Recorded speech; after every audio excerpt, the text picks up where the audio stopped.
আসসালামু আলাইকুম প্রিয় দর্শক। আজ এই ভিডিওটিতে অপমান নিয়ে আলোচনা করব, যা বর্তমান সমাজে প্রতিটা মানুষের জীবনে প্রায় অ্যাভেলেবেল।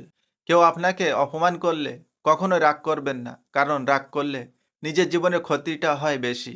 নিজের জীবনে একটু সময় নিন, বোঝার চেষ্টা করুন আপনার দিক থেকে কোনো রকম ত্রুটি আছে কিনা, যার জন্য তিনি আপনাকে অপমান করতে বাধ্য হয়েছে।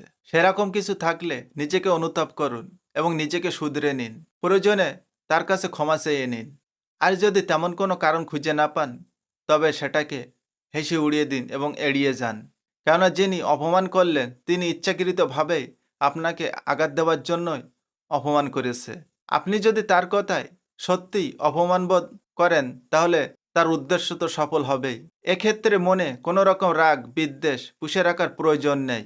অপমানের বদলা নেওয়া বা অপমানের শাস্তি দেওয়া একথা কখনোই মনে আনবেন না। এতে করে আপনার মনে রাগ, হিংসার মতো নেগেটিভ ইমোশনসকে পুষে রাখতে হবে, যা আপনার মানসিক স্বাস্থ্যের পক্ষে মোটেই উপকারী নয়। এগুলোর পেছনে শুধু শুধু নিজের এনার্জি বা সময় নষ্ট করবেন না। নিজেকে যতই ভেঙে ফেলবেন, তারা তোমাকে ততই অপমান করবে। জীবনে একটা কথা মনে রাখবেন, মানুষ কখনো কোনো মানুষকে বিপদে বা ক্ষতিগ্রস্ত বা অপমান করতে পারে না। কিন্তু আমরা বাস্তবে দেখছি একজন মানুষ অপর একজন মানুষকে বিপদে ফেলছে, ক্ষতিগ্রস্ত করছে, অপমান করছে। কিন্তু এগুলো হলো সমসাময়িকের জন্য। আরে ভাই, সত্যি তো এটাই যে মানুষটা অপর একজন মানুষকে বিপদে ফেলতে যায় বা অপমান করতে চায় বা বিপদগ্রস্ত করতে চায়, এটা আসলে সে কখনোই করতে পারে না।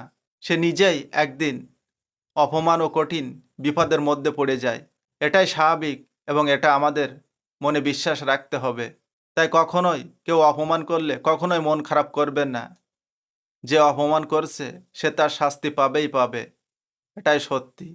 কেননা আল্লাহ সবাইকে ছাড় দেয়, কিন্তু কখনো ছেড়ে দেন না। এটাই বাস্তব আর এটাই সত্য। আর ভবিষ্যতে ওই ব্যক্তির প্রতি সর্বদা সতর্ক থাকতে হবে, কিন্তু মনে মনে ওনাকে ক্ষমা করে দেবেন। কেননা যারা মানুষের দোষ ত্রুটি ও ভুল ক্ষমা করে দেয়, মহান আল্লাহ তাদেরকে সবচেয়ে বেশি পছন্দ করে ও ভালোবাসে। এটি একটি মহৎ গুণ, যা সবার ভিতরে থাকে না। এটি অর্জন করা অনেক কঠিন। জীবনে এই কথাগুলো মনে রাখবেন। তাদের থেকে নিরাপদ দূরত্ব বজায় রাখুন। তারা তোমাকে যাই বলুক, তাদের সাথে কখনোই ঝগড়া করবেন না। তাদের থেকে এড়িয়ে চলুন।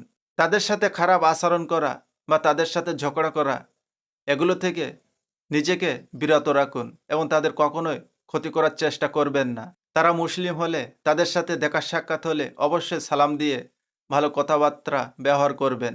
নিজের জীবনে ধৈর্য ধারণ করে নিয়মিত সালাত আদায় করুন এবং আপনার জীবনের সমস্ত কষ্টের কথা ও সমস্যার কথা মহান মালিকের কাছে তুলে ধরুন। দেখবেন তিনি তোমার জীবনের সমস্ত সমস্যা সমাধান করে দিয়েছে। আল্লাহর প্রতি অধিক পরিমাণ বিশ্বাস অটুট রাখতে নিয়মিত কোরআন পড়ুন। ইনশাআল্লাহ দেখবেন আপনি তাদের উপর বিজয়ী লাভ করবেন। জীবনে কয়েকটি কাজ তোমাকে করতে হবে। নাম্বার 1, তাদের কাছ থেকে কখনো কোনো সাহায্য চাইবেন না। নাম্বার 2, সামান্য বিষয় হলেও তাদের কাছ থেকে কখনো পরামর্শ নেবেন না। নাম্বার 3, তাদেরকে কখনোই কোনো দিন অসম্মানসূচক কথা বলবেন না এবং খারাপ ব্যবহার করবেন না। নাম্বার 4, তার নামে কখনো অন্যের কাছে কখনো খারাপ কথা বলবেন না। এমনকি যে আপনাকে অপমান করেছে, আপনার অপমানের কথাও কখনোই বলবেন না। নাম্বার 5, আপনার সামনে ওর উপস্থিতি যদি আপনাকে বিব্রত করে, তবে সম্মানের সাথে স্থান ত্যাগ করুন। কোনোভাবেই তাকে বিরক্ত বা বিব্রত করে নয়। আজকের ভিডিও এই পর্যন্ত।